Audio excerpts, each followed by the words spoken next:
4 perompak Somalia telah mengunci buritan. Kapten segera mengaktifkan meriam air. Di bawah dampak parah, perahu tidak bisa mendekat sama sekali. Hanya berputar-putar di sekitar kapal. Tiba-tiba pompa air 017 jatuh. Hampir bersamaan, bajak laut juga menemukan kekurangan. Kapten dengan cepat membuka tutup suar. Tapi 2 tembakan berturut-turut tidak mengenai. Bajak laut yang marah menembak balik. Sama seperti kedua belah pihak saling menembak. Petugas pertama mengambil kesempatan untuk memperbaiki pompa air 017. Tapi sudah terlambat. Bajak laut telah memasuki jangkauan jet meriam air. Mulai mengatur gangway. Setelah di atas kapal, mereka hanya bisa disembelih. Kapten segera membuat perwira pertama berbelok tajam terus-menerus 30 derajat.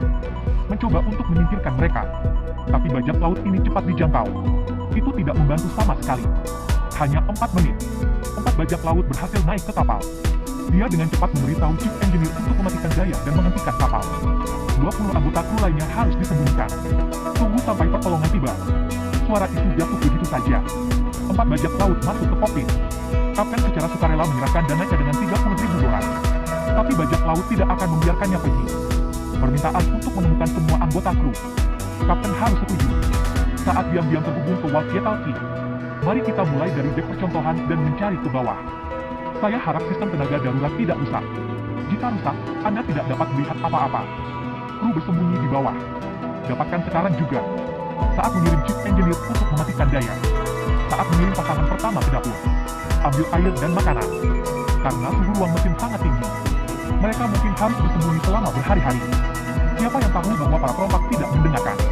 Saran kapten cari dari atas ke bawah. Sebaliknya, itu ditujukan langsung ke ruang mesin utama. Kapten diam-diam mengatakan suara yang buruk. Alasannya karena di bawah sana sangat panas.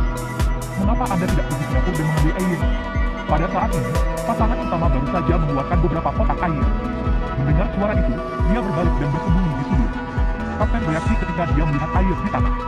Rekan pertama yang memblokir meja dengan tubuhnya. Lalu dengan sengaja berkata, "Tidak perlu mencari kulkas. Saya melihat Anda tidak memakai sepatu. Ini pasti radang dingin." Petugas pertama memberitahu kru segera setelah perompak pergi. Taburkan pecahan kaca di pintu ruang mesin.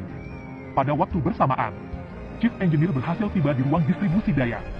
Seluruh kabin langsung jatuh ke dalam kegelapan. Tiba-tiba seorang bajak laut berteriak. Kakinya tertusuk pecahan kaca. Peristiwa tak terduga meyakinkan kapten bajak laut.